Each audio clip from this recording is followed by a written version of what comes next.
안녕하세요. 소리의 가치입니다. 구독과 좋아요, 알림 설정 부탁드려요. 오늘의 사연 시작할게요. 예전에 제가 사비 털어서 시어머니 생신 때 설화수 기초 크림 세트 사드렸었거든요. 각 잡고 사서 그런지 20만 원은 확 넘어가는 금액이라 일을 쉬고 있는 상태에선 좀 부담되는 금액이었어요. 이번에 저희 아빠 생신이셨거든요. 며칠 전부터 뭐 사드릴지 남편 오면 같이 생각해봐야겠다 했는데 아버지 생신 2일 전에 집을 굉장히 늦게 오는 겁니다. 뭐 하다가 늦게 오냐 물으니 저희 친정집에서 밥을 얻어먹고 왔다네요. 뭐지 싶었습니다. 왜 뜬금없이 우리 집에서 밥을 먹고 오는 거지? 하고요. 제가 아버지 생신 이야기를 꺼내자마자 자기는 그날 약속이 있어서 선물 미리 드리고 왔다고 하더라고요. 기분이 썩 좋진 않았습니다. 말도 안 해주고 혼자 결정해버린 것 같아서요. 그리고 전에 아버지 생신날 약속 없지? 라고 물었을 땐 그날 기준으로 널널하다고 해놓고 왜 지금 와서 약속이 잡힌 건지 기분이 언짢고 좀 그랬습니다.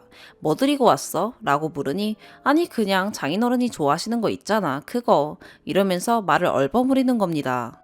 뭘 사드린 거지? 하고 베란다로 나가서 저희 어머니께 전화를 걸었습니다. 어머니께서 전화를 받으시고 제가 물어봤습니다. 엄마, 김서방이 뭐 주고 갔어? 전 제가 시부모님께 드린 게 있으니 적어도 성이 담긴 선물이 갈 줄 알았어요. 그래서 애교 섞인 목소리로 물었습니다. 어머니께서 실망하신 말투로 응, 햄세트 이러시는데 순간 제가 잘못 들은 건가 했습니다. 햄세트라길래 고급 수제햄인가 해서 무슨 햄? 이렇게 물었습니다. 어머니께서 스팸 이렇게 두 글자 내뱉으시는데 화가 머리 끝까지 차올라서 엄마한테 잠시만 하고 전화 끊고 남편한테 달려갔습니다. 제가 화난 이유는요. 그 스팸 세트가 남편이 직접 산 게 아니라 남한테 선물 받은 거라는 걸 알기 때문입니다. 예전에 같이 마트 좀 가려고 차에 탔는데 스팸 세트가 있더라고요. 이거 뭐냐고 물었을 땐 분명 회사에서 받은 거라고 했던 건데 그걸 저희 부모님 생신 선물로 드린 겁니다. 그놈한테 달려가서 따졌습니다. 며칠 전 일이라 사실 95%에 추가한 부분 5% 있을 수도 있어요. 너, 니네 부모님은 왕보다 귀해 보이고 우리 부모님은 네 발가락 떼만도 못하니? 네 차 안에서 몇 날 며칠 썩어가던 햄세트를 선물이라고 장인어른한테 건네? 정말 눈에 눈물이 고이고 손이 떨려서 주먹 꽉 쥐고 말하는데 남편 새끼 참 태연하더라고요. 그게 왜? 랍니다. 이 한마디가 그 새끼 입에서 말이라고 튀어나온 겁니다. 그게 왜? 이 한마디가 머릿속에서 계속 맴돌고 너무 어이가 없고 백지화 되는 것 같았습니다. 참고로 저놈은 지 부모님 생신 때 수제 도자기 그릇 세트 사드렸답니다. 넌 우리 아빠가 우스워? 네 차 안에 굴러다니던 거 아무거나 던져주는 게 선물이냐고. 그리곤 밥을 먹고 와? 염치도 없네. 넌 그 자리에서 우리 엄마한테 딱이 안 맞은 걸 다행으로 여겨. 전 저렇게 말하면 남편이 그럴싸한 변명이라도 할 줄 알았어요. 장인어른 스팸 좋아하시잖아. 좋아하시는 게 진짜 선물이지. 너처럼 비싼 것만 해주는 게 선물이냐? 그리고 조용히 좀 하자. 그럴싸한 변명이 아니라 개소리만 늘어놓더군요. 적어도 성이라는 게 있어야 하고 받는 사람 마음까지 생각해야 진짜 선물이지. 저 새끼처럼 집 편하자고 이 더운 여름 차 안에서 썩던 거 던져주고 오는 게 선물인가요? 그리고 저희 아버지 스팸 안 좋아하세요. 짜다고 싫어하십니다. 내가 너네 부모님한테 장롱 속에 썩어가고 있는 수건 세트 던져주고 진짜 선물 운운하면서 너 참 웃음 나오겠다. 그치? 무시도 정도 것이지. 그지 같은 새끼. 저 말하고 집 나와버렸습니다. 대꾸는 못하고 째려보더라고요. 그 눈빛조차 더러워서 그냥 아무것도 안 들고 폰만 챙기고 제 차 타고 저희 친정에서 며칠 지냈습니다. 옷은 언니가 두고 간 옷 입었습니다. 아버지 생신날 고급 한식집에 가서 밥 먹고 백화점 가서 여름옷 사드렸습니다. 지금도 친정이에요. 며칠째 그놈한테서 연락 한 통 안 옵니다. 잘된 일이죠. 그냥 안 살면 되는 겁니다. 그지 같은 놈 찌질해서 애 없을 때 이혼할까 생각 중이에요. 전 이딴 취급당하고 못 삽니다. 그리고 남편에게 문자로 판 링크 보내주며 얘기했습니다. 문자 내용은 이러합니다. 거지 같은 놈한테 속아 여태까지 산 내가 부처다. 넌 아직도 네 잘못 모르는 것 같은데 이건 네 얘기니까 댓글 하나하나 빠짐없이 꼭 읽어봐. 사람들이 널 어떻게 얘기하나 네 머리에 쏙쏙 집어넣으며 읽어. 적어도 나에 대한 마음이 있고 사람이 예의라는 게 있다면 네가 그런 행동은 안 했겠지. 우리 부모님이 우스운 거지. 너는 장인어른한테 네 차 안에서 굴러다니던 햄세트 던져줘도 우리 아빠가 그만한 인간이라 좋아할 거라 생각한 거야. 그 정도로 넌 우리 부모님을 개무시한 거고, 너 내가 니네 엄마 생신 때 뭐 해드렸어? 화장품 세트 20만 원 넘는 거 해드리고 그것도 모자라서 너네 집에서 노예 자처하며 진수성찬 차려드리고 그렇게 극진하게 모셨는데 돌아오는 건 스팸? 미친놈아, 진짜 구질구질하고 역겹고 토 나올 것 같다. 우리 사이에 애 없는 게 신이 날 도운 거지. 너 같은 놈 만나지 말라고. 이제 그만 만나고 이혼하라고. 쥐새끼처럼 생긴 거 받아줘서 결혼까지 해주니 이렇게 뒤통수를 당하는구나. 난 내일 너네 엄마한테 가서 이혼 소식 알리고 내가 드린 설화수 크림 다 챙기고 똑같이 스팸 드리고 올 테니까 해명은 네 재주껏 알아서 해 라고 했더니 답장이 사람 성의만 있으면 되는 거 아냐? 오해하는 것 같은데 무시는 뭔 개무시를 했다는 거야. 오해 풀어. 그리고 우리 엄마한테는 왜 가? 이미 준 거 뺏어오는 게 더 추하다, 추녀야 라고 왔습니다. 문자 내용이 굉장히 횡설수설한 부분이 있네요. 양해 부탁드립니다. 아무래도 떨린 상태로 쓰는 거다 보니 좀 뒤죽박죽 거리는 것 같아요. 답장 온 거 보셨죠? 저런 놈이랑은 말이 안 통합니다. 덧셈 뺄셈도 모르는 애한테 근해 공식 가르쳐주는 식이다 라는 댓글이 있었는데 그 말이 딱 맞아요. 아예 자기 행동에 무슨 잘못이 있는지조차 모르는 놈한테 이해시키려 해봤자 제 머리만 아플 뿐입니다. 답장 온 거 보고 느꼈어요. 길게 얘기하지 않고 이혼할 생각이에요. 내일 시댁 찾아가서 제가 드린 설화수 싹 챙기고 저희 부모님이 남편한테 받은 스팸 가져가서 품에 안겨드릴까 합니다. 당신 아들이 이런 놈인 줄 내가 모르고 같이 살았다고 할 예정이에요. 연애할 때는 어떻게 숨겼나 모르겠어요. 그리고 다들 댓글 달아주셔서 감사합니다. 머릿속 정리하는데 도움 많이 된 것 같네요. 나중에 또 후기 쓸 기회가 된다면 글 쓸게요. 추가. 문자가 하나 더 왔네요. 문자 내용은 나 닉을 계속 보고 있다. 그만해라. 남편 욕 먹이니까 즐겁냐? 건방진 년이네. 라고요. 욕 먹으니 꼴에 화난 것 같은데 비웃어주고 싶네요. 건방진 년이라뇨. 아무것도 안 하고 인터넷에 글 좀 적고 이혼해준다는데 감지덕지 해야지. 마음 같아선 흥신소라도 써서 확 패주고 싶지만 안쓰러워 놔둡니다. 주제도 모르고 건방지게 행동한 건 누구인지. 두 번째 추가. 안녕하세요. 스팸난 글쓴이입니다. 시댁 다녀온 후 후기는 쓰지 않으려 했는데 1500개가 넘어가는 댓글을 보니 뭐라도 남겨야 할 것 같아서 이렇게 또 글을 남기게 되네요. 전에 썼던 글은 흥분한 상태로 글을 쓴 거라 글을 시작하기 수월했는데 막상 진지하게 글을 쓰려 하니 뭐로 시작해야 할지 감이 잘 안 오네요. 어색한 부분이 많더라도 감안하고 봐주시면 감사하겠습니다. 일단 오늘 시댁 가기 전에 아침에 고민 많이 했습니다. 내가 시댁 가서 설화수 뺏어오겠다며 떵떵거리긴 했지만 내가 정말 가져올 수 있을까? 아니 말이라도 제대로 할 수 있을까? 그냥 가지 말까? 잘못한 건 남의 편 놈인데 괜히 시댁까지 가서 엄한 사람 잡는 건 아닌가 하고 고민을 참 많이 했습니다. 그렇게 혼자 안절부절하다가 아버지 생신을 맞아 친정으로 놀러온 친언니에게 심정을 다 털어놨습니다. 내가 지금 심정이 이런데 어떻게 해야 할지 모르겠다. 말이 쉽지 행동으로 옮기려니 마음이 참 무겁다. 언니라면 어떻게 할 것 같냐 그랬더니 언니가 그러더군요. 이미 걔 때문에 우리 부모님은 상처를 입었는데 너는 그런 놈 부모가 상처 입을까봐 안절부절하는 게 더 웃기고 한심하다. 친부모가 상처 입은 것보다 남의 부모 마음 다치는 게 넌 더 중요하냐 그러더라고요. 맞는 말인 거죠. 저희 부모님이 내색을 잘 안 하셔서 그렇지 속으로는 우리 딸이 이런 대접 받나? 사이라는 놈이 나한테까지 이러는데 우리 딸한테는 어련할까 하실 겁니다.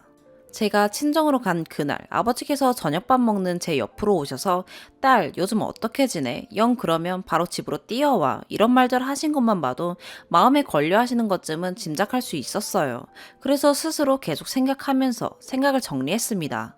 제가 내린 결론은 시댁으로 찾아가자였는데요. 다만 드린 설화수는 뺏지 않고 저희 부모님이 받은 스팸 세트 되돌려드리고 문자 내용 보여드리고 남편이란 놈이 여태까지 나에게 어떻게 했는지 싹 말씀드리고 이혼 선언하자였습니다. 왜 설화수 안 뺏어오느냐 물으신다면 제 대답은 워낙 예전에 드린 거고 되도록 깔끔하고 서로 불쾌한 언쟁 오가지 않는 쪽으로 가길 바랬기 때문이에요. 제가 설화수 가져간다고 해봤자 다 써서 없다고 우기거나 그건 왜 가져가냐고 서로 씨름하다가 제 모습만 추해질 것 같아서 그 생각은 그만두기로 했습니다. 시부모님이 나이가 좀 있으신 분들이라 제가 준비한 것만 말하고 보여드려도 충분히 충격받으실 것 같았습니다. 시댁으로 출발할 때 저희 언니랑 같이 언니 차 타고 갔습니다. 언니는 차 안에서 기다리고 있고 저만 혼자 올라가는 시기였습니다. 빌라에 사셔서 계단을 올라야 했는데 4층 사시거든요. 그 짧은 계단 올라가면서도 심장이 얼마나 뛰었는지 몰라요. 문 앞에 서서도 초인종을 눌러야 하는데 누르지 못하고 혼자 할 말 정리해서 혼잣말로 중얼거리고 있고, 그러다가 용기 내서 초인종 누르고 문 열어주셔서 들어가니 두 분 다 표정이 좋지 않으셨습니다. 집에 낯선 사람 들이는 듯한 표정과 행동, 어색한 손짓, 짧고 무성의한 대답, 마치 모든 걸 다 알고 계신 듯해 보였습니다. 제가 스팸 세트를 들고 갔는데 보통 반응이면 무슨 스팸이냐 하지 않나요? 근데 아무 반응 없으시더라고요. 이미 남편이 미리 대충은 말한 것 같습니다. 그래서 말 꺼내기가 더 쉽더라고요. 어머님이 참을 깎아오셔서 바닥에 앉으신 순간, 그 순간을 놓칠까 재빨리 말을 꺼냈습니다. 제가 편한 방식으로 글을 옮길게요. 남에게 설명하는 톤으로 쓴 거라 다들 알아보실 거라 믿어요. 대화 형식으로 쓰려니 구체적인 기억은 안 나네요. 어머님, 제가 어머님 생신 때 잡채며 갈비탕이며 만두며 심지어는 케이크는 직접 만들어 오지 않았냐고. 제가 아파서 직장 쉬고 있는 상태에서도 생일상 다 차려드리고 어머님 피부 생각해서 좋은 화장품 다 사드리고 그렇게 극진하게 챙겨드리지 않았냐고. 기억 안 나시냐고, 이것뿐만이냐고, 제가 아버님 생신 때도 제가 그렇게 챙겨드리고 부족하게 해드린 거 있냐고, 시부모님은 제2의 부모님이라 생각해서 잘 챙겨드리고 그렇게 정성 들여 늘 챙겨드렸는데 당신들 아들이 우리 아빠 생신 때 뭘 어떻게 했는지 보라고. 햄 세트 드렸다고. 제 돈 주고 산 것도 아니고 예전에 회사에서 받은 걸 생신 선물이랍시고 우리 아버지가 드렸는데 이거 부모로서 어떻게 생각하시냐고. 심지어 생신날 나랑 같이 간 것도 아니고 혼자서 말도 없이 제 날도 아닌 날에 가서 생신 선물이랍시고 스팸 세트를 드리고 밥까지 얻어먹고 왔는데 이건 또 어떻게 생각하실지 모르겠다고. 쪽팔리지 않으시냐고. 우리 부모님은 그런 놈도 사이라고 따뜻한 밥까지 얻어먹여 돌려보냈는데 우리 엄마한테 스팸 소리 듣는 순간 난 창피하고 죄송스러워서 죽는 줄 알았다고. 적어도 사람이 개념이라는 게 있다면 어디 명절에나 가볍게 돌리는 스팸 세트를, 그것도 산 게 아니라 받은 걸 장인어른 생신 선물로 드리진 않을 거고, 사람이 염치라는 게 있으면 그거 주고 밥을 사드리는 게 아니라 얻어먹고 오지 않았을 건데, 이건 개념 문제, 염치 문제를 떠나 장인을 개무시하는 행동 아니냐고. 내가 이런 취급 당하고 우리 부모님 욕보여가며 살려고 결혼한 줄 아시냐고. 너무 어이가 없어서 그이한테 따지니깐 그게 왜? 라고 답하더라. 난 이렇게는 못 살겠다. 그만 살고 싶다. 대화 자체가 안 통하길래 그냥 집 나와버렸다. 난 친정 가서 우리 아빠 생신 잘 치렀다. 생각해보니 너무 어이가 없고 분하고 서럽더라. 그래서 인터넷에 올려서 사람들은 어떤 반응을 하나 올렸더니 댓글이 1000개가 넘어가는데 다 남편이 이상하다 하더라. 심지어는 바람난 거 아니냐 그러고, 또 어떤 사람들은 다정교육을 제대로 못 받은 거 아니냐 하더라. 그의 인터넷 주소랑 같이 그에게 편지를 문자로 보냈다. 그놈이 좀 보고 자기 행동에 대해 조금이나마 반성을 하는 기미가 보이면 내가 마음이라도 좀 편해질 텐데, 나더러 추녀라고 하고 자기 욕먹인다고 건방진년이라고 한다. 내가 무슨 잘못을 했길래, 내가 무슨 죄를 지었다고 건방진년, 추년이라 그러는지 어머님 아버님 입으로 대답해 주셨으면 좋겠다.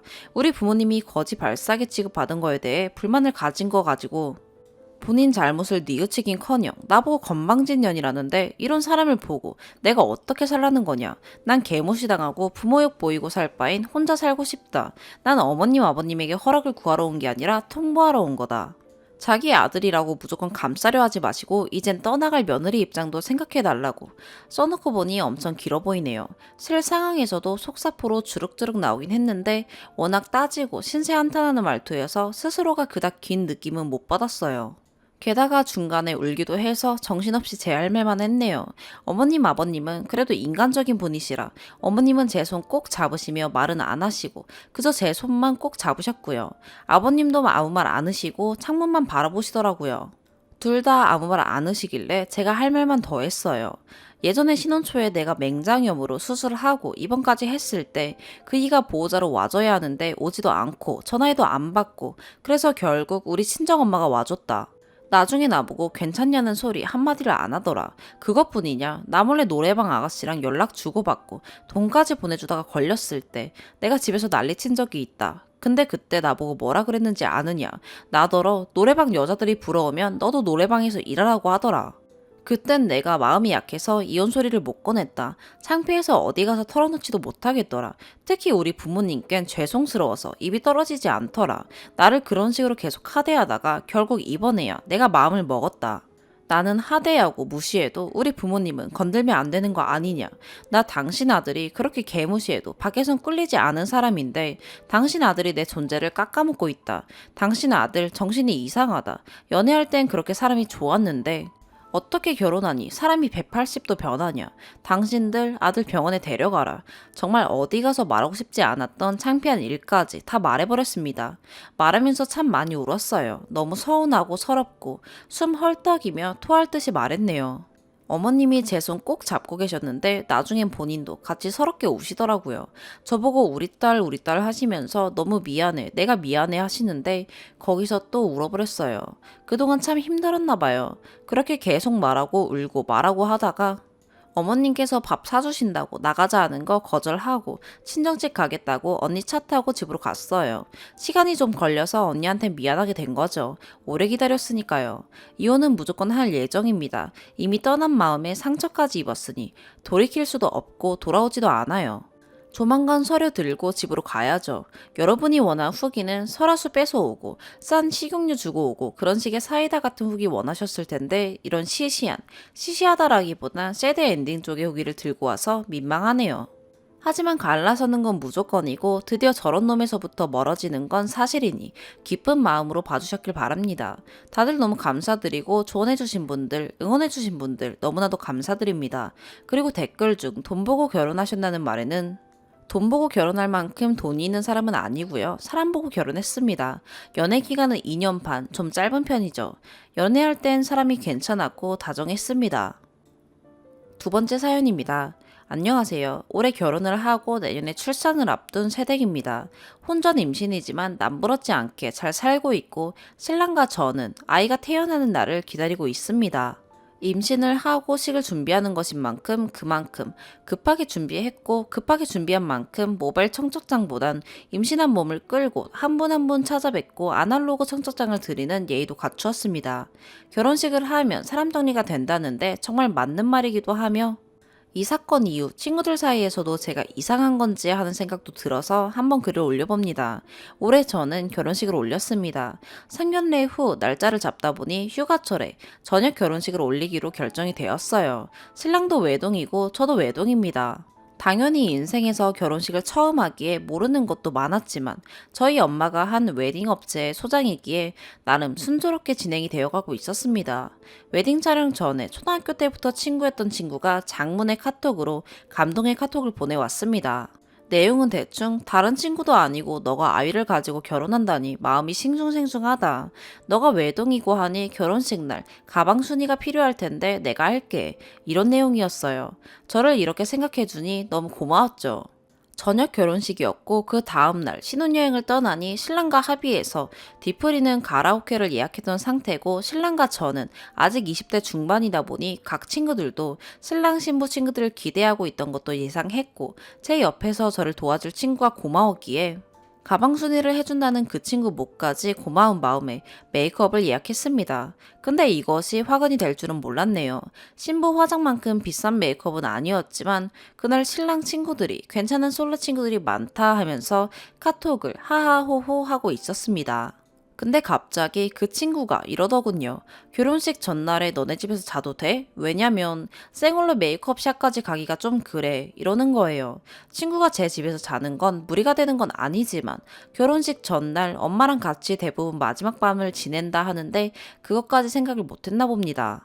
신랑한테 물어보겠다 했는데 당연히 신랑은 안 된다 하죠. 그걸 전했습니다. 그리고 그 다음에 하는 말이 그러면 너가 어차피 저녁 예식이니까 우리 집 앞까지 픽업해주면 안 돼? 더운 여름에 구두 신고 생얼로 샵까지 가기는 내가 힘들 것 같아 라고 하더군요.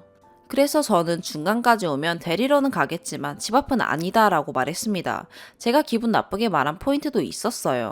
그 더운 여름에 너만 구두 신고 예식장 오는 거 아니다 라고 딱 잘라 말했어요. 그리고 이렇게 말한 건 이 친구 출근할 때 생얼로 직장 나가는 것도 봤고 제가 몇 번 먹을 거 사들고 깜짝 선물할 때 쌩얼일 때도 있었는데 도대체 무슨 논리로 말하는지 모르겠어요.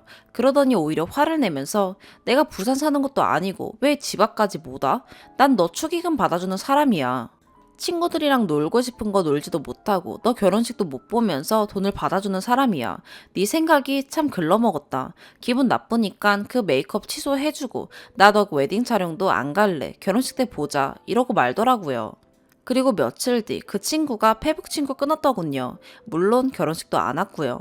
올 것도 예상 안 했지만 정말 어이가 없었습니다. 그 친구 집이 차로 10분이면 가겠지만 같은 시여도 40분이나 걸리는 거리입니다. 친구들한테 말해봤는데 결혼식을 올린 친구들이 별로 없어서 제 말을 이해를 못 하더군요. 결국 그 친구는 단톡방을 저만 쏙 빼놓고 따로 하고 있더라고요.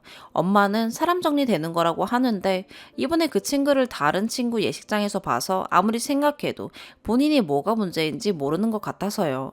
만삭인 몸이지만 양수가 터지지 않는 이상 신부에게 꼭 가겠다 해서 갔어요. 갔는데 앞쪽에 앉아 있어서 식이 다 끝나고 테이블에 가서 10분 정도 늦게 왔다고 친구들이랑 인사를 나누는데 그 친구는 고개를 싹 돌리면서 머리를 만지면서 저를 안 보더라고요. 그 친구가 표정 관리가 안 되거나 그럴 때 하는 행동이에요. 저도 무시했어요. 아직까지도 제가 이상한 줄 아나 봐요. 추가. 그 몇몇 친구들한테 말을 했더니 데리러 갈 수 있는 거 아니야? 요즘 가반순이 메이크업도 있는 것 같은데 라고 하는데 진짜 모르는 소리만 해대서 말을 제가 더 이상 안 했습니다. 가방순이 메이크업 있다는 거 처음 들어보고 있지도 않고 패키지에도 없는데 제가 생색내는 거라고 그래서 진짜 속상했네요. 제가 핸드폰을 바꾸면서 그 친구와 카톡 캡처본도 다 날아갔네요. 혹시나 자작이라고 하면 제가 업체에 맡겨서 복구를 해서라도 인증해드릴 생각까지 있습니다. 결국 가방 순위 얘기를 엄마한테 했더니 그 친구가 진짜 그랬냐고 그럴 정도였고요. 제가 그렇게까지 할 필요도 없었다고 하시더라고요. 그리고 사촌 언니, 동생들이 있는데 걱정하지 말고 제가 가족이 없는 것도 아닌데 임신 중이니 생각하지 말라고 하시더라고요. 두 번째 추가. 지난 일이었지만 아직까지도 제가 이해가 안 가서 올린 글이 이렇게 많은 댓글이 달릴 줄은 몰랐네요. 끝까지 읽어주시고 달아주신 분들 감사합니다. 네, 맞아요. 무리 중에서 제가 결혼식을 두 번째 타자로 했습니다. 첫 번째 친구가 식을 올릴 때 진짜 힘들 거라 했는데 여기저기 눈치 보느라 짐 빠지고 힘들고 그랬었네요.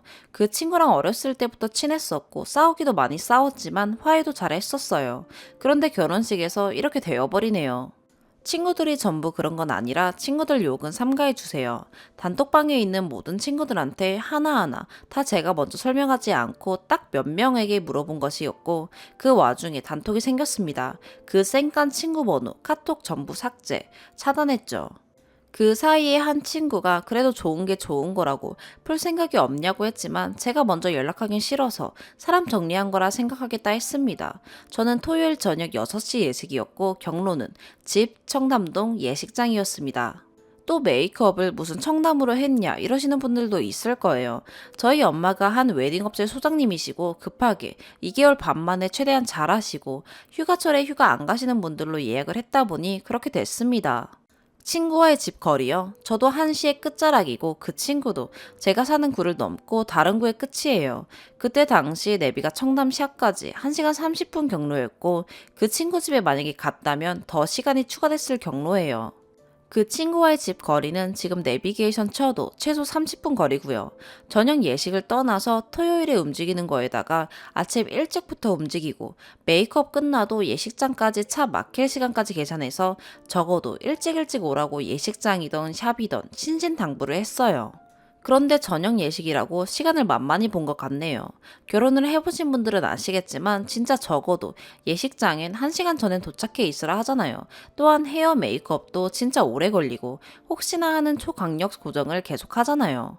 메이크업 하는데 세 사람이 붙어 있었어요. 전 시간을 딱 쟀는데 신랑이랑 완벽하게 하는 것까지 3시간 반 걸렸네요. 비하인드 이야기지만 그날 새벽 아침부터 제가 키우는 고양이가 나이가 좀 있는데 방광염에 걸려서 아침부터 또 생고생은 다 했었네요. 비도 왔었고 웨딩카드 미리 붙여놓은 거 다 띄어지고 생각해보면 재밌었어요. 만약에 이 글을 그 친구가 본다면 본인이 메이크업을 해달란 것도 아니고 제가 해주겠다고 한 건데 왜 이러냐고 할 수도 있겠죠. 거기에 뭐하러 이런 곳에 본인 이야기를 썼냐 노발대발 하겠죠. 화내면 인정을 아직까지도 안 하는 걸로 알면 되겠죠? 그 친구는 또 이럴 수도 있죠. 세 번째 사연입니다. 안녕하세요. 결혼하신 분들의 조언을 듣고 싶어 찾아왔습니다. 아내 아이디로 몰래 쓰는 건데 혹시 댓글 같은 게 알림이 가진 않나요? 후딱 여쭤보고 지울 예정입니다. 꼭 조언 부탁드려요. 저와 아내는 대학 때 2년 연애 후 헤어진 뒤 저 33살, 아내 30살에 다시 만나 결혼하게 된 케이스입니다. 아내는 독신주의자였지만 저를 만나 생각이 조금 바뀌었다고 합니다. 저로 인해 생각을 바꾼 아내에게 정말 고맙고 평생 고마워할 것입니다. 또 만약 결혼을 하더라도 아이는 갖고 싶지 않다고 하였고 저에게 결혼 전에 이 부분에 대해선 확실히 정하고 넘어가자 하였습니다. 저는 아이를 원하고 아내는 원하지 않았기에 헤어질 위기가 올 만큼 의견이 모아지지 않았고 아내는 제가 아이를 포기하지 못하면 헤어져 주겠다고 했습니다. 하지만 저는 정말 사랑하는 아내를 잃고 싶지 않아 아이를 포기했고 아내도 저와 평생 함께하고 싶어 생각을 바꾼 만큼 더 이상 불만은 없었습니다. 진심입니다. 결혼하기에 앞서 집안의 경제적 차이가 많이 난다는 이유로 저희 어머님이 결혼을 반대하셨고 그로 인한 어머님의 무례한 행동들 때문에 장모님, 장인어른도 사돈 맺고 싶지 않으시다며 상견례 이후 결혼을 반대하셨었습니다. 저희 집은 부모님께서 물려받으신 재산이 조금 많으시고 아버지는 평범합니다. 어머님이 물려받으신 게 많지만 본인이 걷어낸 돈은 하나도 없는 분입니다. 그래서 저도 그 돈이 제 돈이라고 생각해 본 적 없습니다. 저는 외동 아들로 자랐고요. 아내의 집은 평범한 집입니다. 절대 가난하거나 부족하지 않습니다. 아내는 위로 오빠 1명, 남동생 1명 있는 집의 귀한 딸입니다. 서론이 길어졌네요. 현재는 결혼 3년 차입니다. 그동안 저희는 맞벌이를 했고 저보다 아내의 수입이 2.5배 정도 많습니다. 업무 시간은 비슷하고요. 합쳐서 연봉 3억 가까이 됩니다. 본론부터 말씀드리자면 현재 임신 4개월입니다. 모든 남편분들이 그렇겠지만 저는 아내를 정말 많이 사랑하고 좋아합니다. 결혼을 원하지 않았던 아내가 저와 평생을 함께하고 싶어 생각을 바꿔준 게 정말 고맙습니다. 그래서 저는 아내에게 더 잘해주려고 노력했고 사랑해주었습니다. 물론 아내도 저한테 더욱 잘해주었고요. 집안일은 제가 요리, 설거지, 분리수거, 화장실 청소 등을 담당하고 아내는 방 청소, 빨래 등을 담당했습니다. 제가 더 많이 하는 것 같지만 장 보러 갈 때도 같이 가고 요리나 설거지 할 때는 항상 같이 부엌에 앉아 조잘조잘 얘기해줘서 심심하지 않습니다. 출퇴근은 제가 야근하는 날 빼고 항상 데려다주고 데리러 갑니다. 남부럽지 않은 신혼생활을 보내고 있는데 몇 달 전에 아내가 저에게 진지하게 물었습니다. 지금도 아이가 갖고 싶냐고요. 결혼을 한 뒤 제가 자신에게 잘해주고 가정에도 충실하는 모습을 보고 저라면 아이를 낳아도 되겠다라는 생각이 들었다네요. 그래서 제가 지금 아이를 원하면 천천히 가져보자고요. 진심으로 말로 표현할 수 없을 만큼 감동받았습니다. 물론 아이를 포기하고 결혼을 했지만 저는 언제든지 갖고 싶은 가질 준비가 되어 있었기에 아내에게 정말로 고맙다고 했습니다. 그리고 현재 임신 4개월입니다. 아내는 2개월 넘으면서부터 집에서 쉬고 있고 저는 한 달 뒤에 아내가 임신 5개월에 접어들면 산후조리 마칠 때까지 쉴 예정입니다. 남은 시간 동안 둘만의 시간을 보내고 싶기도 하고요. 임신한 뒤로는 아내는 절대 집안일 못하게 하고 다만 아침에 안 깨우면 점심이 지나서까지 자버려서 생활이 불규칙해질까봐 제가 출근하기 전에 꼭 깨웁니다. 그래서 아침 같이 먹고 점심은 만들어 놓고 갑니다. 아내가 요리를 정말 못해요. 전 잘합니다. 그럼 제가 밥하는 동안 제 옷도 골라주고 다려주고 합니다. 귀여워요. 저녁은 제가 올 때까지 기다리고요. 7시에서 8시면 됩니다. 집에 오면 맨날 이불에 파묻혀 있습니다. 초반에는 제가 퇴근하면 달려와서 안기고 그랬는데 안쓰러워요. 춥다고 나가지도 않고 매일매일이 심심하다 하네요. 가끔 친구들 불러서 놀던데 그땐 시간이 잘 간다고 엄청 재밌어 합니다. 원래 노는 걸 매우 좋아해요. 술 마시는 것도 좋아하고요. 매일매일 친구분들이 저희 집에 와서 아내랑 놀아주면 좋겠지만 그리고 아내가 운동하는 걸 너무 싫어하는데 너무 안 움직여서 이틀에 한 번 꼭 하기로 저랑 약속했습니다. 잘 지켜주고 있어요. 이것도 정말 고맙게 생각합니다. 그런데 저희한테 문제가 생긴 게 임신 소식을 3개월쯤 저희 부모님께 알리고 난 뒤 어머니께서 저희에게 재산을 물려주시겠다고 합니다. 아이 없이 살겠다고 결혼 전에 분명히 말씀드렸고 동의하시지는 않았지만 저희가 알아서 하겠다 하고 그 부분은 잘 차단했습니다. 가끔 저에게 물어보시긴 했지만 아내한테는 한 번도 안 했습니다. 저희는 둘 다 스몰 웨딩을 원했고 결혼에 대해서는 양가 부모님께는 아무것도 지원받지 않기로 했습니다. 하지만 저희 부모님께서 제 결혼식만큼은 꼭 하셔야겠다고 절대 포기하지 않으셔서 저희 쪽 부담으로 결혼식을 크게 했습니다. 아내 쪽 축의금으로 신혼여행 갔고 저희 쪽 축의금은 전부 저희 부모님 드렸습니다. 그리고 이 부분에 대해서도 둘 다 불만 없이 잘 끝냈고요. 더 이상 지원 없이 살기로 했습니다. 하지만 아이가 생기니 어머님께서 기다렸다는 듯이 재산을 물려주시겠다고 하시고 아내가 절대 받지 않겠다고 해서 갈등이 생기는 중입니다. 저는 중간입니다. 아마 아내가 반대하지 않았다면 받았을 것 같으니 중간도 아니네요. 그 재산 없이도 저희는 충분히 아이와 함께 살 능력이 되지만 자식이 저밖에 없어 제가 물려받지 않으면 그냥 가지고만 계실 텐데 그럴 바에 저희가 받아놓는 게 나을 것 같다는 생각도 들고 잘 모르겠습니다. 재산 전부는 아니고 저희가 지금 살고 있는 아파트가 전셋집인데 더 큰 아파트를 구매해 주신다고 합니다. 명의도 공동 명의가 되겠죠. 아내는 이제 와서 받는 것도 싫고 지금 살고 있는 집도 충분하기 때문에 굳이 받을 필요가 없다고 얘기합니다. 그리고 그건 저희가 받으면 안 되는 돈이라고요. 틀린 말은 아닙니다. 그리고 결혼 전에 받지 않겠다고 해놓고 아이가 생기니 흔들리는 저한테 약간 실망한 것 같습니다. 아내가 끝까지 반대하면 당연히 안 받을 생각이지만 뭐가 맞는 건지를 모르겠네요. 아내를 설득해서 받아야 할까요? 아니면 정중히 거절을 해야 할까요? 아내와 어머니 모두 의견을 좁히지 않고 있어서 어떻게 해야 할지를 모르겠습니다. 참고로 결혼 뒤 한 번도 고부 갈등은 없었습니다. 아내 혼자 시댁에 방문한 적 없고 따로 제사나 그런 것도 없어서 가끔 저녁 식사만 하고 아내도 어머님, 아버님 잘 따르고 좋아합니다. 아버지는 특히 아내를 더 귀하게 생각하시고요. 장모님, 장인어른도 저한테 아들처럼 잘 대해줍니다. 제가 외동인데 형님께서도 친형처럼 편하게 대하라고 해주셔서 가끔 둘이 밥도 먹고 합니다. 아내 덕분에 친형이 생긴 것 같아서 좋습니다. 양쪽 다 서로 많이 친해졌고 큰 문제 없이 잘 지내고 있어요. 그리고 만약 아내를 설득하게 되거나 거절을 하게 되더라도 그 과정에서 아내가 절대 상처받지 않았으면 좋겠습니다. 어떻게 말해야 할까요? 현실적인 조언 부탁드립니다. 긴 글 읽어주셔서 감사합니다. 네 번째 사연입니다. 안녕하세요. 저는 33살, 결혼한 지 이제 2달 된 새댁입니다. 제 친구 이야기를 하려고 합니다. 제 친구는 저와 15년지기 단짝 친구예요. 여자들 우정은 깨지기 십상이라지만 저와 친구는 15년 내내 단 한 번도 싸운 적 없이 모든 비밀도 다 털어놓고 명절 땐 집에 찾아뵙고 가족들 인사도 드리고 집안 대소사도 가장 먼저 챙겨주고 이 세상 누구보다 내 편이 되어줄 거란 믿음이 확고한 엄청 친한 친구입니다. 이 친구가 결혼한다고 해요. 정말 뜯어 말리고 싶습니다. 아무리 남의 연애사 결혼사는 옆에서 미주알 고주알 하는 거 아니라지만 불구덩이로 들어가는 거 뻔히 보이는데 뜯어 말리고 싶습니다. 친구는 4년 정도 만난 2살 연상 남자친구 있습니다. 친구 남친은 원래 저와 잘 알던 사이인데 어느 날 친구와 오빠가 같이 술자리를 마련했다가 둘이 좋다고 사귀게 되었네요. 오빠가 멀끔하게 잘생겼어요. 외모 중시하는 친구가 한눈에 반해서 시작한 연애였습니다. 제가 가장 사랑하는 친구가 저도 잘 아는 오빠와 사귄다니까 전 좋아서 적극 도와주었죠. 그런데 그냥 제가 오빠로 알던 사람과 친구가 남자로 아는 사람은 다르더군요. 오빠는 친구 속을 무던히도 썩였습니다. 여자 문제로요. 연애 초기 한 2년간 오빠가 바람도 피고 여자 관계도 복잡해서 친구가 너무 힘들어하는 거 보고 제가 친구 뜯어 말렸습니다. 바람기는 어쩔 수 없다. 제발 너 마음 접고 헤어져라. 둘이 헤어지고 친구는 울고불고 밤새 괴로워하고 저는 그런 친구를 위로해주면 그 다음날 또 둘이 화해했다며 손잡아오고 참으로 친구도 저도 거지 같은 하루하루였죠. 그러다가 진짜 마지막에 크게 여자 문제로 뻥 하고 터지고 친구가 지긋지긋하다. 다시는 못 만나겠다. 헤어지자고 단단히 마음을 잡았습니다.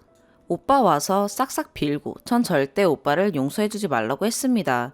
네, 친구는 또 다시 용서해 주었습니다. 근데 그런 친구의 진심을 알아준 건지 오빠가 그 후로 다시는 바람을 피지 않았습니다. 여자들 연락처를 싹 다 삭제하고 1시간 간격으로 친구에게 어디서 뭘 하고 있는지 꼬박꼬박 보고했고 자기 전에 꼬박꼬박 화상 통화해서 안심시켜주고 회식이 있는 날은 회식 끝나고 꼭 친구 집 앞에 와서 안아주고 갔습니다. 그렇게 3년 동안 하루도 빠짐없이 하니까 친구도 다시 믿더군요. 이제 고생 끝이구나. 둘이 제발 행복해라 했습니다. 올해 저 결혼한다고 분주했습니다. 역시 제 친구가 두 팔 걷어붙이고 도와주더군요. 그리고 제 결혼 준비 도와주면서 친구도 오빠와 결혼 이야기를 진행하게 되었어요. 그런데 제가 이번에 오빠의 집안 사정과 여러 가지 이야기를 속속히 알게 되었습니다. 전 그냥 오빠가 바람기만 잡으면 될 줄 알았어요. 친구가 오빠 얘기하길 꺼려해서 잘 지내려니 했는데 친구도 결혼하려고 준비하면서 해주는 얘기를 듣고 전 그만 할 말을 잃었습니다. 오빠 빚이 좀 있대요. 바람 필 때 겁없이 긁은 카드빚, 카드 메꾸려고 대출한 빚, 한 5천 정도 있답니다. 그리고 오빠 아버지가 별 달고 있답니다. 네, 그 별요. 그래서 오빠 어머님이 버시는 돈으로 생활비를 대고 있는데 어머님이 편찮으셔서 아마도 결혼하면 오빠가 버는 돈으로 생활비를 도와드려야 할 것 같다고 하네요. 아버지는 언제 나오실지 모르고 알고 싶지도 않답니다. 오빠에게 동생이 있습니다. 2살 터울 남동생, 그니까 우리와 동갑이죠. 1급 뇌성마비랍니다. 그 동생은 태어나서 단 한 번도 집 밖으로 나가본 적이 없답니다. 걸어본 적도 앉아본 적도 없답니다. 33년 평생을 방에 누워서 TV가 세상을 통한 유일한 창구로 그렇게 살고 있대요. 어머님이 편찮으시고 노쇠하셨으니 오빠가 동생을 끝까지 책임지게 되었대요. 오빠 집에 모아둔 돈도 없습니다. 동생이 몸이 불편하니까 정부에서 보조금이 조금 나와요. 그거와 어머님이 버시는 생활비와 오빠 월급으로 빚 갚고 먹고 살기 급급했답니다. 전 해줄 말이 없습니다. 아무리 최악이다 막장이다 하지만 이렇게까지 최악일 수 있을까요? 그래서 오빠는 평생 결혼 안 하려고 했대요. 세상에 어느 여자 인생을 망칠 일이 있냐면서. 오빠는 제 친구와 사귀면서도 종종 난 결혼 안 할 거야 라고 했대요. 친구를 사랑하지만 자기는 이런 상황이니 언제든지 친구가 떠나가도 잡지 않겠다고. 근데 바람 필 땐 잡아놓고서. 근데 제 친구는 바보인 건지 미련한 건지 오빠를 사랑하기 때문에 다 감수할 수 있답니다. 빚은 함께 갚아나가면 되고 어차피 집 구하기 어려울 테니 오빠네 집으로 들어가서 살면서 어머님하고 동생 함께 보살피면 된답니다. 친구는 부족한 사람 아닙니다. 4년제 국립대 나와서 중소기업에 취직해서 꼬박꼬박 적금 붓는 어여쁜 아가씨예요. 키도 168에 날씬한 체형이고 하도 밝은 성격이라 인기도 많았어요. 친구 부모님도 아직 일선 형장에 계십니다. 친구에게 물어봤습니다. 오빠네 집 사정 부모님께 얘기해봤냐고요. 그랬더니 딴 건 다 얘기했는데 차마 오빠 동생과 아버지 얘기는 할 수 없었답니다. 결혼하고 나면 어차피 차차 알게 되는 거 아니냐면서 오빠랑 친구랑 결혼할 거라고 요즘 식장 보러 다닙니다. 올 겨울에 결혼한다네요. 4년간 만나오면서 양가 부모님은 종종 뵈었기 때문에 따로 상견례 없이 날짜만 뽑았답니다. 친구 부모님은 이런 사정 모르시겠죠. 친구 결혼 정말 뜯어말리고 싶습니다. 제가 오지랖이 넓은 건가요? 긴 글 읽어주셔서 감사합니다. 하지만 정말이지 제가 가장 사랑하는 친구 행복하게 살길 간절히 바랍니다. 어떻게 말릴 방법 없을까요? 추가. 혼자서는 아무리 생각해봐도 뾰족한 수가 없고 속상하고 답답한 마음에 글을 올렸는데 마치 내 일처럼 마음 아파해주시고 조언해주신 분들 감사드립니다. 댓글 하나하나 다 꼼꼼히 읽어봤습니다. 몇몇 분은 인연 끊고 살라고 하시는데 내 자신만큼이나 사랑하는 소중한 친구입니다.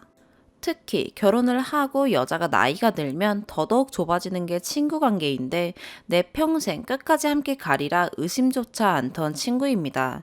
인연 끊으라는 말씀은 말아주세요. 배필과 여러 댓글의 조언대로 부모님께 한번 얘기해볼까 합니다. 우선 오늘 저녁에 친구와 같이 저녁 먹기로 했는데 저녁 먹고 술 한잔 하면서 간절히 얘기해 볼랍니다. 여기 댓글도 프린트해 갈까 싶습니다. 이렇게 얘기해도 아마 안 먹히겠죠. 그럼 내일이 토요일이니 친구 집 놀러 간다는 핑계로 친구 부모님 만나 뵙고 부모님과 친구 앞에서 모든 얘기를 풀어놔 봐야겠습니다.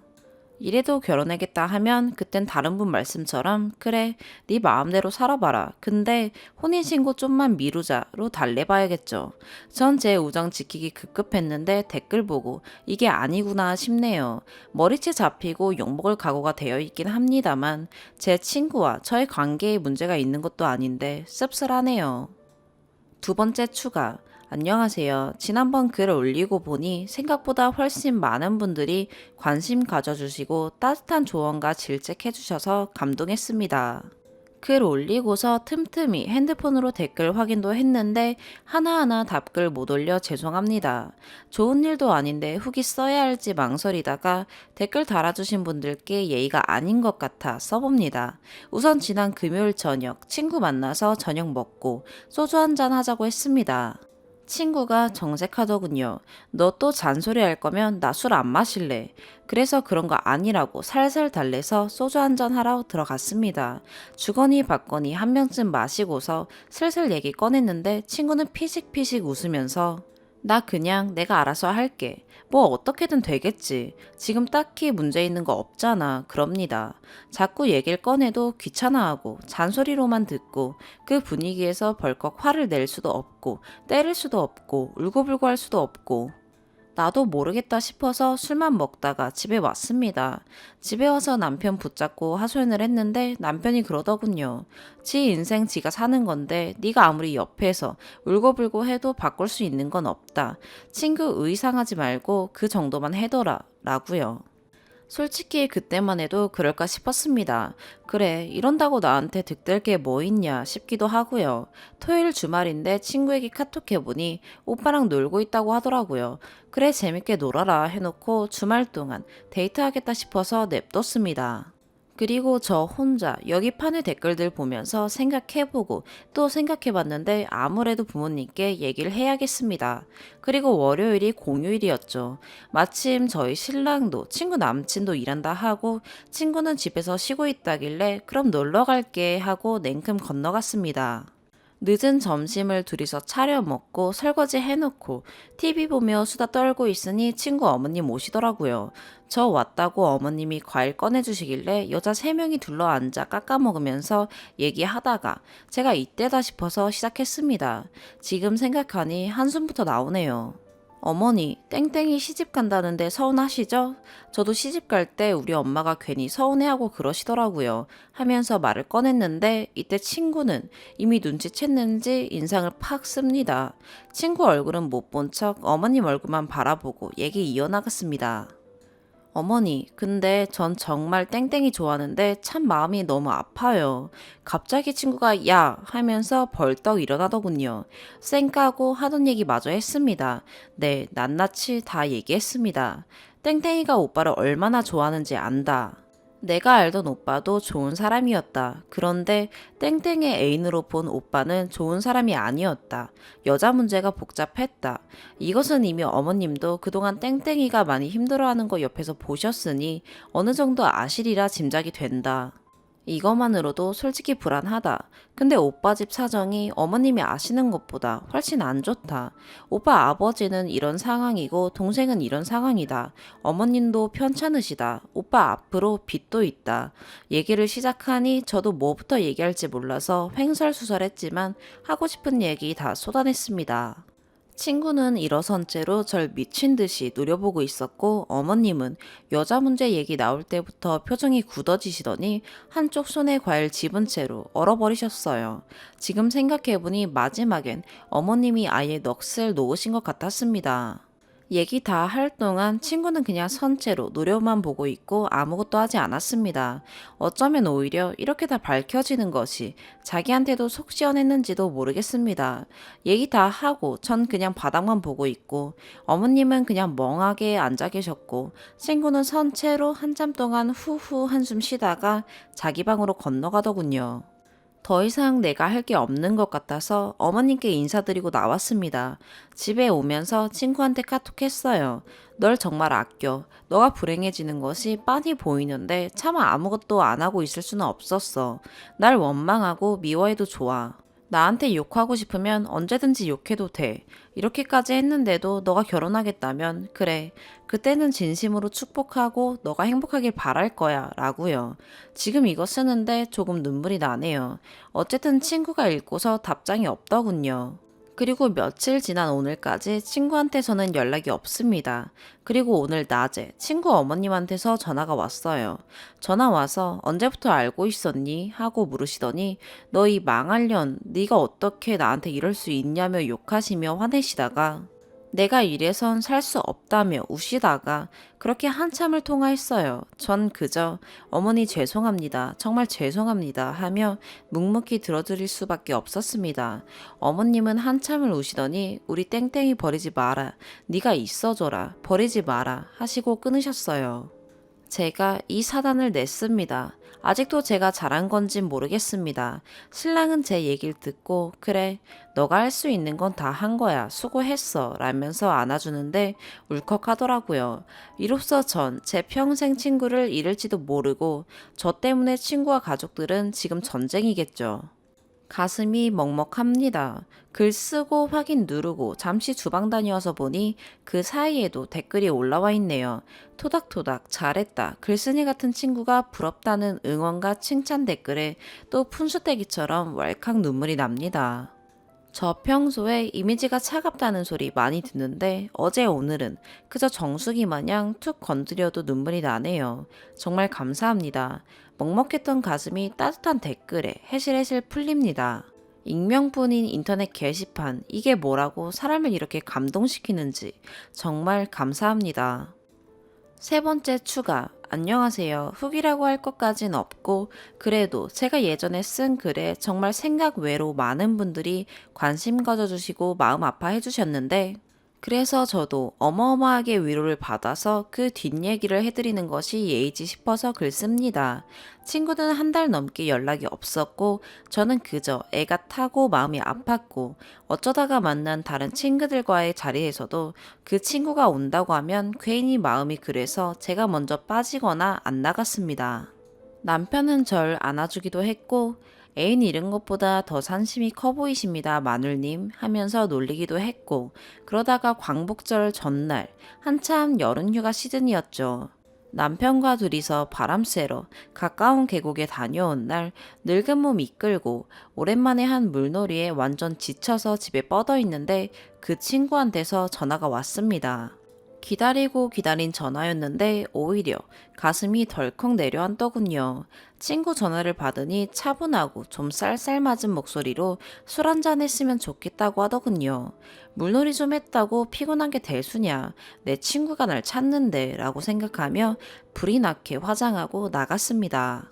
오랜만에 본 친구는 마음고생이 심했는지 얼굴이 시커멓게 보였습니다. 꼬치구이 하나 시켜놓고 마주 앉은 우리는 말 한마디 못하고 있었고 소주 한 잔 들이키고 친구는 갑자기 끄끄 울더군요. 옆자리로 옮겨 앉아서 한참 안아줬습니다. 제 어깨가 축축하게 젖을 만큼 한참을 울다가 좀 진정이 되었는지 한숨을 푹 쉬더니 친구가 하는 말이 제가 너무 보고 싶었답니다. 너무너무 보고 싶었어 하는데 저도 그때 눈물이 왈칵 나더라고요. 그렇게 또 둘이 손잡고 끄끄 울었습니다. 그리고 좀 진정되고 얘기를 들었습니다. 친구 집은 예상대로 전쟁이었다더군요. 엄마와 아빠는 친구에게 소리 지르고 욕하기도 하고 손잡고 달래기도 하고 아프시다고 끙끙 앓기도 했답니다. 부모님 그러시는 거 보니 내가 지금 뭔 짓을 하고 있는 건가 싶어 미칠 것 같더래요. 그래서 오빠한테 안 되겠다 헤어지자고 했답니다. 오빠도 처음에는 그래 내가 못나서 미안하다 헤어지자고 했는데 그러고 일주일쯤 지나서 오빠가 매일같이 집으로 찾아오더랍니다. 친구한테는 나 도저히 너 없이 살아갈 자신이 없다. 예전에는 내가 못나서 결혼을 꿈도 못 꿨는데 너가 있어서 내가 이제 살아갈 목표가 생겼는데 너가 사라지면 난 이제 어떻게 살아야 하니? 라며 애걸복걸했고 오빠는 친구 집에 나름대로 지극정성을 다 했대요. 이야기하자면 길지만 간추려 얘기하자면 오빠가 한 달 내내 매일같이 집으로 꾸역꾸역 찾아오면서 오면 인사만 꾸벅하고 과일 박스 놓고 가고 책 놓고 가고 꽃도 놓고 가고 미역이나 북어 말린 거 이런 것도 놓고 가고 문 안 열어주면 집 앞에다가 놓고서 가고 친구 어머니가 치를 떨며 싫어하셨다는데 아버지는 불러와라 얘기라도 해보자 해서 얘기했답니다. 어머니가 집에서 밥 차려주기도 싫다, 꼴도 보기 싫다 해서 밖에서 아버지랑 친구랑 오빠랑 세 명이서 저녁을 먹었대요. 그러고 있다 보니 어머니도 궁금은 하셨는지 뒤늦게 오시더랍니다. 어쨌든 오빠 얘기는 이거였습니다. 얼마나 제가 보기 싫고 마음에 안 차실지 안다. 제가 이러이러한 상황에 있고 이러이러한 문제가 있다. 해결 중이고 노력하고 있다.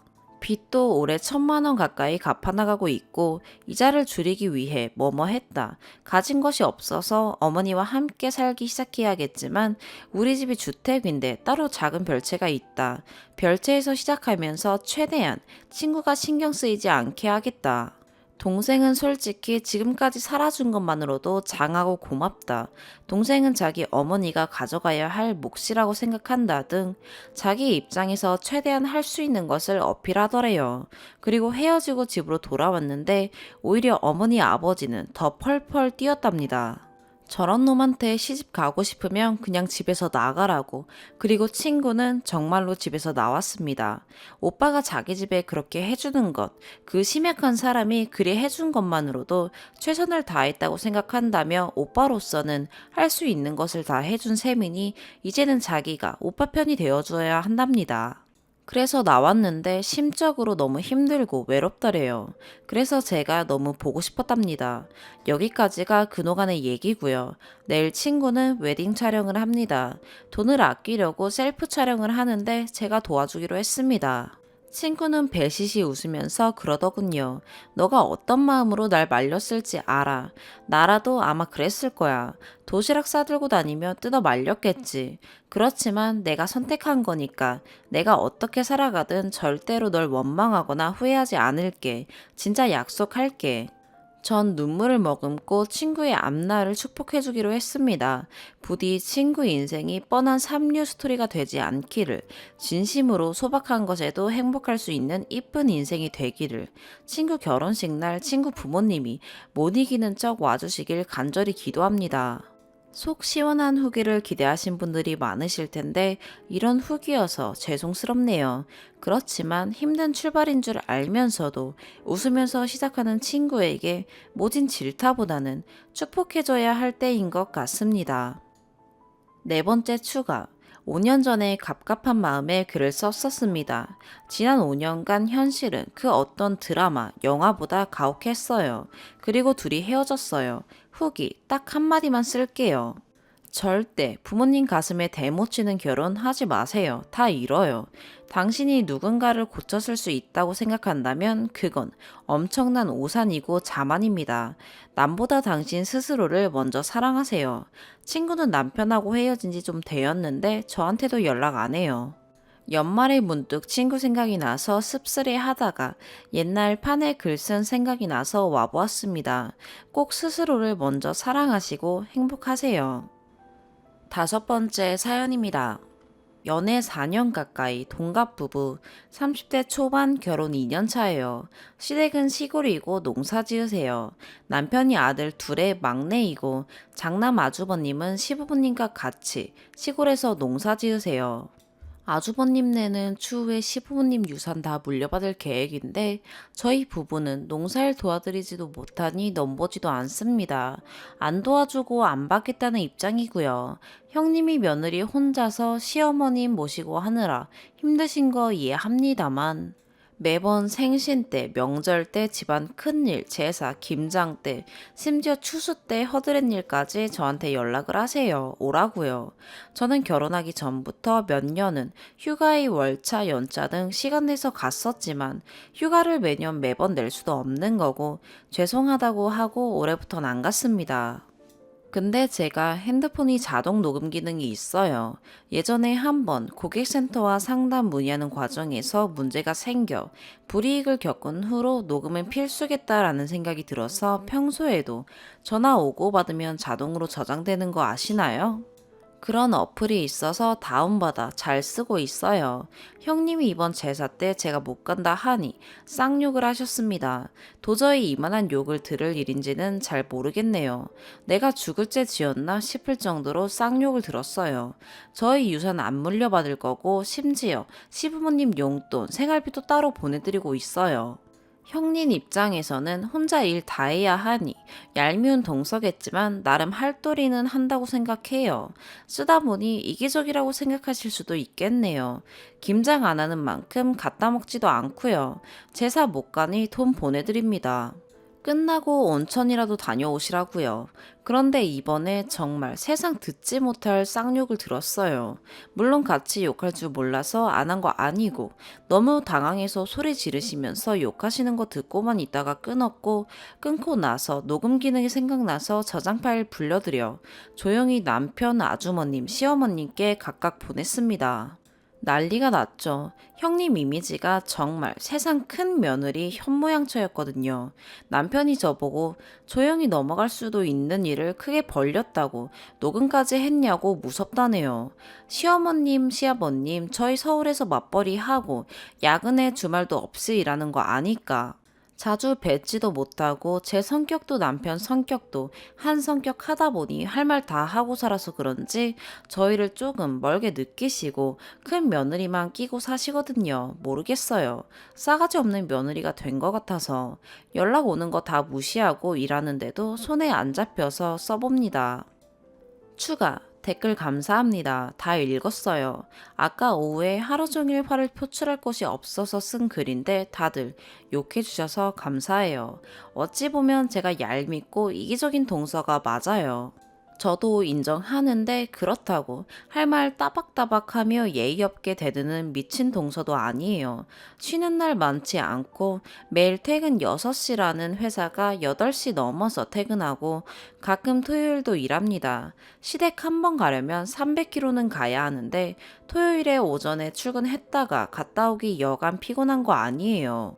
평일에는 아예 마찬가지고요. 그런 걸 다 알고 계시는 시부모님이시기에 형님한테 전화 오면 제가 따로 늘 어머님께 전화드려서 재차 죄송하다 말씀드렸어요.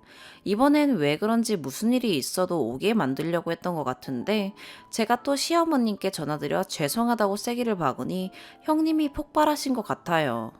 그래도 쌍욕은 듣기 너무 불쾌하고 화나네요. 앞에 내용 없다고 하신 댓글엔 글쎄요. 저랑 형님이랑 나눈 카톡 대화도 다 있고 앞서 통화 내용을 잘라서 보낸 것도 아니고 핸드폰으로 녹음 파일을 편집할 수 있는지도 모르고 있는 그대로 3분가량 통화 파일 다 보내드렸어요. 이 정도면 대답된 거죠? 거의 전화 받자마자 몇 마디 후 욕 먹었거든요. 그리고 남편 입장은 저더러 똑똑하고 똑부러지는 거 알지만 굳이 집안 분란 일으켜야 했냐입니다. 이 사람한테 가족은 아직도 부모님과 형이었나 봐요. 이건 링크 보내줄 생각이에요. 분란 만든다고 하길래 처음엔 미쳤냐? 이걸 듣고도 그 말 나오냐 했다가 나중엔 남편한테 화나고 실망했다기보다 그냥 제 잘못인가 착각이 들 정도로 당황했어요. 지금은 현재 그냥 열받는 것도 없네요. 사람으로 안 보여요. 어떤 분이 쓴 댓글이 진짜 큰일로 만드는 건 친정 부모님께 녹음 파일 보내는 거라고 맞는 말이라고 생각합니다. 무작정 안 가요, 못 가요, 일하기 싫습니다. 이런 태도도 아니었는데 쌍욕 들을 이유 전혀 없다고 느껴서 좀 더 흥분했지 않았나 싶어요. 아무튼 후기는 따로 없지만 다들 감사합니다. 남편은 꼭 보여줄게요. 두 번째 추가. 점심 먹고 이제 확인해 봤네요. 논란이 너무 많아서 저는 단지 제가 할 도리를 잘하고 있다. 그렇기 때문에 쌍욕은 참을 수 없다라고 알려드리고 싶었어요. 다른 세세한 이유를 말하지 않아도 어느 정도는 아실 거라 생각했는데 그게 아니니 말씀드릴게요. 시댁 재산이 얼마인지 자세히 모르지만 그 지역에서 아버님이 입지가 있으신 분이세요. 위원회인지 제가 농사일은 모르지만 그 지역 모든 일이 아버님 통에 될 정도로 땅도 크게 가지고 계십니다. 60 넘으셨지만 아직도 건강하세요. 아주버님은 안산에서 정류점 낀 큰 마트 하다가 접고 시댁으로 내려가 농사 물려받을 거라고 배우는 중이시고요. 그 전에 저희 연애할 때도 호프집 음식점 하시다가 몇 번 업종 바꾸셨어요. 모든 자금은 다 시댁에서 나온 거겠죠. 아마 제 짐작입니다. 저희 집은 제가 외동딸인데 아버지 큰 회사에서 오래 근무하셨고 퇴직하신 지 얼마 안 되셨어요. 지금은 작은 서점을 운영하고 계십니다. 평생 꿈이셨거든요. 펀드며 주식도 저보다 훨씬 밝으시고 넓진 않지만 아파트 두 채 있는데 하나는 친정 본가고 하나는 저희가 살고 있습니다. 명의는 친정엄마 명의입니다. 결혼할 때 제가 집, 시댁에서 혼수했고 예단 예물은 알아서 성의껏 하자고 불만 없이 준비했습니다. 재산 많은 시댁에 더 받지 않고 뭐 했냐 하시면 딱히 욕심이 없었어요. 다들 부모님 재산만 넘보며 사시는 건 아니잖아요. 양가 부모님 도움 없이 월세 오피스텔에서 살았어도 저는 행복하게 꾸려나갈 자신이 있었습니다. 철이 없다고 해도 그만큼 제 자신에게 자신감이 있었어요. 저희 친정은 몇십억, 몇백억 하는 건물이 있는 집은 아니지만 학교 다닐 때도 학비 걱정, 용돈 걱정 없이 지냈습니다. 눈떡 벌어질 부자는 아니라도 잘 지냈단 이야기예요. 그러니 이해가 안 되는 거예요. 지금 저희 부부 둘이 합쳐 한 달에 거의 700에서 750만 원 정도 법니다. 제가 연봉은 조금 더 많아요. 경력이 2년 정도 차이 나거든요. 매달 30%는 모으자라고 해서 200에서 30만 원은 유동적으로 무조건 적금 들고 있고 시댁엔 80만 원씩 드렸어요. 중간중간 용돈도 드리는데 매달 100만 원은 너무 많은 느낌이고 50은 작단 느낌이라서 나름대로 중간선 정한 거예요. 그리고 크고 작은 집안일 생길 때마다 몇십만 원씩 용돈 드리고 친정엔 용돈 안 드려요. 가끔 제 손에서 엄마랑 놀러 다니고 선물 챙겨드리고 그게 답니다. 남편도 친정에 잘해요. 저희는 당산이고 친정은 방이동이에요. 그리고 친정은 남편 동반보단 저 혼자 가서 엄마랑 놀고 오는 게 다고요. 형님한테 제가 용돈 안 챙겨드렸을까요? 매번 드리진 못해도 앞서 말했듯이 온천 다녀오시라고 보내는 사소한 용돈은 다 형님 드렸어요. 힘드신 건 형님이신 거 잘 아니까요. 불만 전혀 없었습니다. 저희 벌이에서 몇십만 원 더 빠져나간다고 굶어 죽는 거 아니니까요. 300km 운전해서 가면 누가 운전합니까? 남편이 하겠죠. 본인도 피곤해요. 안 가는 거 분명 찬성했고 제가 딱 못 간다고 해줘서 나름 고마워했을 거예요. 제가 뒤에 숨어서 여태 편하게 하자고 내가 번 돈으로 반 나눠 부모님 용돈도 챙겨드리고 사는데 이딴 식의 태도가 말이 되나요? 쓰다 보니 더 짜증나네요. 남의 편이라는 새끼는 이틀째 말 한마디 없습니다. 링크 보내준다는 거 저도 생각 못하고 아직 안 보여줬거든요. 제가 이기적인 성격이라는 거 100번 이해한다 쳐도 도저히 제가 그만큼 욕먹어야 하나 싶어서 지금은 정말 온갖 정이 떨어지네요. 제가 성격이 급해서 이렇게 며칠씩 말 안 하고 사는 거 못해요. 해결해야 합니다. 오늘은 얼굴 보고 각자 살자고 적금 깔끔히 반반으로 나누고 각자 월급에서 알아서 자기 부모님 챙기고 네 알아서 시댁 용돈 챙기라고 할 생각입니다. 아마 형님 사건보다 더 큰 난리가 나지 않을까 싶네요. 화가 나서 주체 못하고 그런다기보단 지금 오히려 평화롭습니다. 짜증만 좀 나네요. 시간이 아까워서. 제가 경솔했다지만 녹음 파일 돌렸을 때 남편이 자기 가족을 더 위하는 마음이더라도 빈말이라도 저를 위로해주는 척 조금만 했었으면 이런 마음도 안 들었을 것 같은데 친정 부모님께는 절대 파일 안 들려드릴 겁니다. 가슴에 못 박을 일 있나요? 저 혼자 해보다 안 되면 최후의 방법으로 부모님께 도움을 청하겠지만 아마 아무 말 안 해도 제가 어떤 결정을 한다면 절 믿어주실 거예요. 엄마, 아빠 빼고는 세상 모든 사람들이 다 남이라는 걸 느낀 요즘이네요. 여섯 번째 사연입니다. 남일에 무슨 오지랖이냐 하실 수 있겠지만 초등학교 때부터 친하게 지낸 친구로서 속상해서 글을 쓰게 됐어요. 한번 읽어봐 주시고 지혜를 나눠주시면 좋을 것 같아요. 친구랑은 초등학교 때부터 딱 붙어 다닌 단짝이에요. 중학교도 고등학교도 같이 다녔고 너무 친해서 가족 같은 사이고요. 대학도 이 친구가 저 따라서 같은 대학으로 진학했는데 임신해서 자퇴하지만 않았어도 아마 같이 졸업했을 거예요. 22살에 사귀던 30살 남자친구랑 임신해서 급하게 결혼을 했었거든요. 그때까지만 해도 이른 나이에 아기를 가져서 걱정은 됐었지만 그래도 친구와 가정을 꾸리고 아이 엄마가 된다는 게 내심 기뻤어요. 그 이유가 뭐냐면 친구네 집이 좀 부모님 사이가 안 좋으셨어요. 사실 조금이 아니라 많이 안 좋으셔서 사춘기 시절 친구가 많이 힘들어 했고 저희 집에서 종종 자고 가고 그랬었거든요. 아버지가 알코올 중독자였고 자주 친구랑 친구네 엄마에게 손을 대셨대요. 하지만 아줌마, 친구 엄마는 친구를 위해서 이혼하지 않았다고 해요. 저랑 친구는 생각이 좀 달랐지만요. 아이를 위해서 그 모진 세월을 참고 사는 게 참 안타깝고 이해도 안 되고 그렇더라고요. 저야 남이니까 상관은 없었지만 그 모습을 지켜본 친구는 얼마나 화가 나고 속상했을까요? 아빠는 매일 술에 절어 살고 저한테도 아빠가 없었으면 좋겠다고 매일같이 울며 기도하던 친구였거든요. 조금 더 머리가 크자 엄마도 같이 원망하더라고요. 자식을 위해서 이혼 안 하는 거라고 말했지만 반대로 자식에게 상처를 주는 행동이었으니까요. 친구는 이혼 안 하고 같이 산 엄마도 원망했었어요.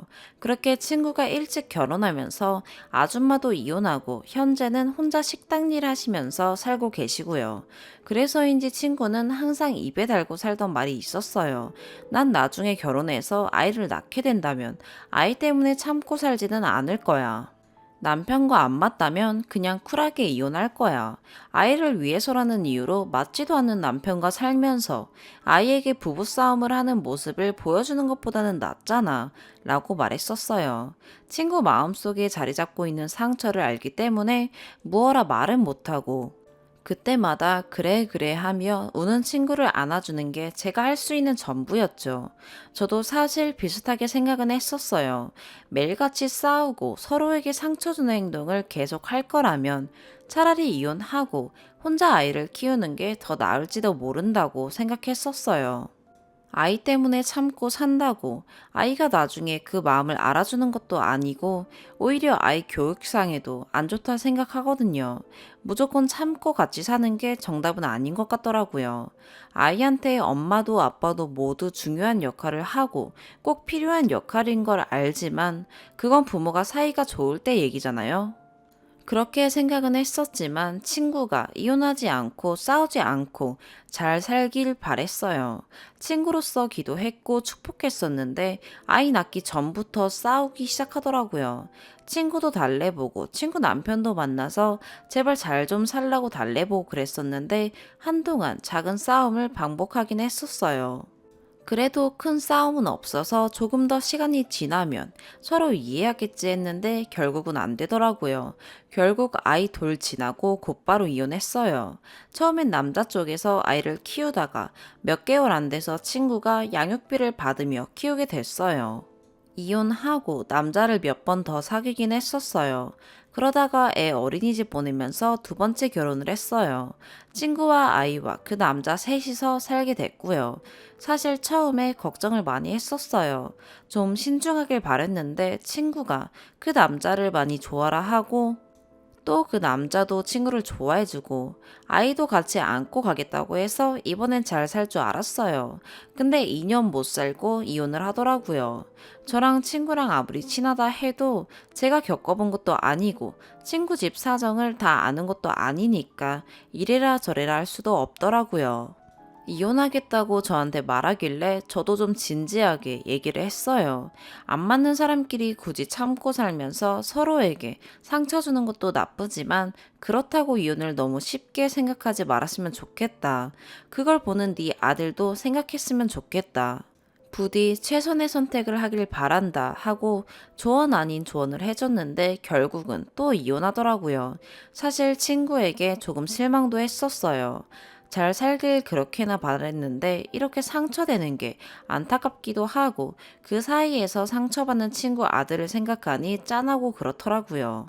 원래 애교도 많고 사랑해요, 보고 싶어요 하던 아이인데 남 눈치를 많이 보고 특히 그 작은 아이가 친구 눈치를 그렇게 봐요. 소심해지는 거 보니까 이모로서 마음이 너무 안 좋더라고요. 그래도 두 번째 이혼이니 앞으로는 좀 더 신중하겠지 싶었어요. 저도 친구가 아이를 위해 모든 것을 희생하고 맞추며 살아야 한다고 생각하지는 않아요. 하지만 낳았으면 어느 정도는 자신의 것을 포기해야 한다고 보거든요. 아이가 원해서 태어난 것도 아니고 친구와 그 남자의 선택으로 태어난 거니 두 사람이 어느 정도의 희생은 치러야 한다고 생각했어요. 친구가 세 번째 결혼을 하려고 했을 때가 애가 유치원에 졸업반에 다닐 때인데 결혼을 또 한다고 하길래 그럴 거면 아이를 남자 쪽에 맡기는 게 어떻냐 물어봤어요. 그랬더니 싫다고 하더라고요. 그 남자는 이미 결혼해서 아이를 낳고 살고 있는데 애를 보내면 분명 애가 천덕꾸러기 신세가 될 거라고 아이한테 상처가 될 거라고 하더라고요. 맞는 말이라 더 이상 아무 말 못하고 그냥 이제 지켜보는 방법밖에 없는 건가 했어요. 근데 결혼을 하려고 하고 아이한테도 저한테도 세 번째 남편을 소개시켜 줬었는데 결국 또 파토가 났어요. 혼인신고는 하지 않았으니 이혼도 아니지만 어쨌든 세 번이나 실패를 하게 된 셈이잖아요. 그 사이에서 또 아이는 상처를 받았고요. 오랜 친구로서 친구가 잘못된 길을 가는 걸 도저히 참을 수 없어서 친구에게 정신 차리라고 한 소리 했어요. 중간에서 상처받는 네 아들은 안 보이니 정신 차려 했더니 울더라고요. 그럼 아이를 생각해서 안 맞는 사람과 참고 살아야 하는 거냐며 묻길래 참고 살라는 게 아니라 애초에 결혼을 신중하게 결정하면 되잖아. 너는 결혼도 이혼도 너무 쉽게 생각하는 것 같아. 네가 혼자라면 상관이 없겠지만 아이도 있는데 좀 더 진지하게 생각하고 선택하는 게 맞지 않니? 했어요. 친구도 수긍했고 더 이상 결혼한다는 말은 한동안 안 하더라고요. 아이도 잘 커서 초등학교 3학년이 됐고 성격도 다시 밝아졌고요. 가끔씩 아빠도 만나고 그러더라고요. 다 잘 됐구나 싶었어요. 근데 친구가 또 결혼을 했어요. 한다고 말하고 저에게 소개시켜준다고 하는데 걱정이 앞서더라고요. 걱정 반 기대 반으로 만나러 갔는데 웬걸. 이때까지 소개시켜준 사람들은 되게 첫인상도 좋고 매너도 좋고 그 순간은 분명 친구와 서로 사랑하고 있구나를 느낄 수 있는 사람들이었거든요. 물론 그래도 시간이 지나고 다 헤어졌지만요. 근데 이 사람은 인상도 그렇고 말투도 그렇고 현재 하는 일도 그렇고 너무 위험해 보이더라고요. 무엇보다 아이도 그 사람을 무서워하고 별로 좋아하지 않고요. 더군다나 만난 지도 반년 정도밖에 안 됐어요. 제가 한 1년은 만나보고 결정하지 그래라고 했더니 그 사람이 싫은 티를 팍팍 내더라고요. 어찌나 무서운지. 친구를 따로 불러서 결혼 다시 생각해보라고 마지막으로 조언을 해줬지만 이미 푹 빠져서 정신 못 차리더라고요.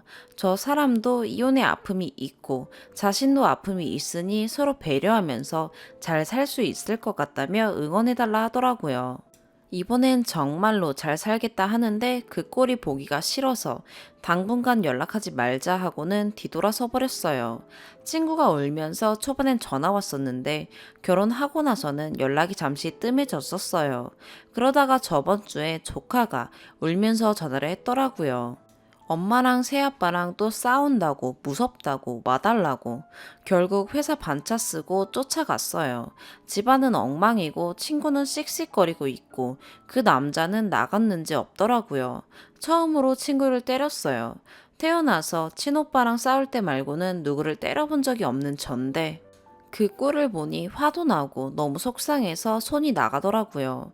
친구랑 저랑 조카랑 셋이 앉아서 펑펑 울다가 친구랑 조카랑 데리고 저희 집에 데리고 왔어요. 그 남자가 또 와서 싸움 나면 안 되니까요. 조카는 당분간 저희 집에서 저랑 엄마가 돌봐주고 학교 보내기로 하고, 친구 보고는 잘 생각하고 선택하라 그랬더니 고민도 없이 또 이혼한다 하더라고요. 물론 지금 남자와는 이혼해야 하는 게 맞아요. 그렇지만 너무 쉽게 모든 것을 결정해버리니 참 답답하고 속상해요. 술 한잔 하며 이번에도 이혼하면 앞으로 어떡할 거냐 묻자, 앞으로는 결혼 안 한다고 하는데 그건 두 번째 이혼하고 나서도 했던 말이거든요. 내가 비용을 대줄 테니 너 상담 치료 받아라 해도 저한테 더 이상 빚 만들고 싶지 않다고 수차례 거절을 하더라고요. 저도 남일인데 신경 끄고 속 편하게 살고 싶어요. 근데 그게 안 되는 걸 어떡해요. 정말 지긋지긋한데도 친구를 그냥 둘 수가 없어요. 이유를 찾자면 너무 오랜 세월 붙어 다녔기도 하고, 또 친구가 어려울 때 제가 어깨를 내주기도 했지만 반대로 제가 어려울 때 친구가 손 내밀어 준 적도 많거든요. 저도 의지를 많이 했던 친구고 어린 시절을 함께 웃고 울며 지냈던 친구라 끊어내자니 제 살을 도려내는 것처럼 아프고 괴로워요. 많은 걸 바라지 않아요. 그저 친구랑 조카가 행복했으면 좋겠는데 욕심일까요? 제가 친구를 위해서 무엇을 해줄 수 있을까요? 제발 부탁드려요. 사람 살리는 셈 치고 조언 좀 해주세요. 오늘의 사연 여기까지입니다. 구독과 좋아요, 알림 설정 부탁드려요. 시청해주셔서 감사합니다.